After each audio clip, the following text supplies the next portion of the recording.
I'm done with fossil fuels. They're done. Yeah, they're just done.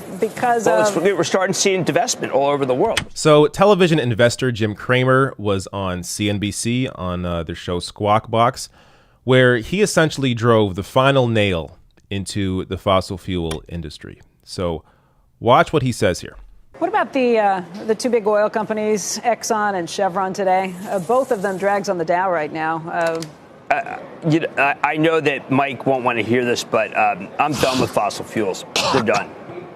Yeah, they're just done. We're starting to see divestment all over the world. We're starting to see the companies just regard them as, big pension funds saying, listen, we're not going to own them anymore. It doesn't matter how good they are. Do you think that's the biggest thing holding these guys back, and not necessarily just oil production here in the United States? Absolutely. I think it is. You could say, listen, China, obviously swing market. Smart. No, the world's changed. There's new managers. They don't want to hear whether these are good or bad. Look at BP. It's a solid yield. Very good. Look at Chevron buying back $5 billion worth of stock. Nobody cares. And this has to do with new kinds of money managers who, frankly, just want to appease younger people who believe that you can't ever make a fossil fuel company sustainable. That's why I said Mike Wirth's trying everything he can. But in the end, they make fossil fuels. And that's going to be, we're in the death knell phase. I know that's very death knell phase for the stocks, but not for the death knell phase for us using fossil fuels, right? Yeah. Well, I think that the issue is sustainability. Look, this is the other side of Tesla. These stocks don't want to be owned by younger people. Their dividends are great. These companies are doing better than, obviously, when oil was at even 4 years ago when oil was at 26, 27. But you can tell that the world's turned on them. And it's actually kind of happening very quickly. You're seeing divestiture by a lot of different funds. It's going to be a parade. It's going to be a parade that says, look, these are tobacco, and we're not going to own them. Wow. That's a really tough stream to swim against. They're tobacco. If that's the case. I think they're tobacco. We're in a new world. And some of us could be kicking and screaming to even believe that could be the case, but they're tobacco. That's a rough prognosis. I'm going to think some more about that. All right. How about that? Even the big wigs on CNBC, or I should say at least one of them, Jim Cramer, is acknowledging the reality that, the fossil fuel industry is on the down and it's not coming back because of all the divestment from fossil fuels. So let me show you a little bit more about that.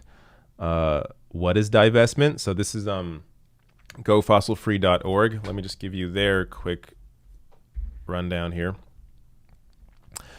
Divestment, of course, is the opposite of investment. It simply means getting rid of stocks, bonds, or investment funds that are unethically or morally ambiguous.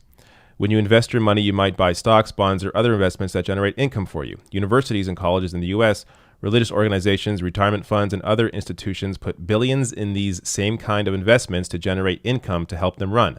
Fossil fuel investments are a risk for both investors and the planet, so we're calling on institutions to divest from these companies.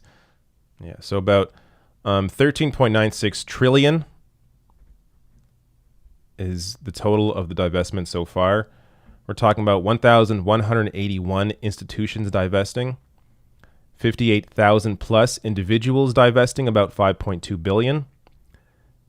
And what kind of institutions are divesting? Faith-based organizations, philanthropic foundation, educational institutions, governments, pension funds, for-profit corporations, NGOs, healthcare institutions, cultural institutions, and other. So some examples here: Rockefeller Brothers Fund, Norwegian Sovereign Wealth Fund, University of Glasgow, Guardian Media Group, World Council of Churches, the Lutheran World Federation, City of Oslo, British Medical Association, Leonardo DiCaprio Foundation, New York City, Ireland, and you go down here and it is, if you go to this website, again, gofossilfree.org, it is long. It is long. We're still in the A's. It is long. A lot of cities have divested. That's an organization. But I think San Francisco is one of them. Like, actually, several U.S. cities have divested, including New York City, as you saw. But it's just, you kind of get the point. Here are the cities. So we got Sterling, Seattle, Santa Fe, San Francisco, Richmond, Provincetown, Providence, Portland, Paris, Palo Alto, Oxford, Oakland, Sunnyvale, Sydney. Yeah, you kind of get the point. So this has actually been leading to some progress, and it's gotten to the point now where, people are being advised to no longer invest in fossil fuels. And Naomi Klein, who's been a very important figure in this fight on climate change, tweets out here, watch this entire thing. It doesn't matter how well oil stocks are doing. The next generation sees them as toxic and doesn't want them.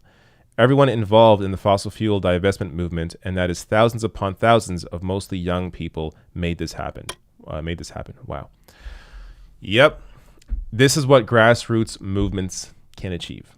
And this is on a global scale. So this is not just, one country. This is globally what's happening. And you love to see it.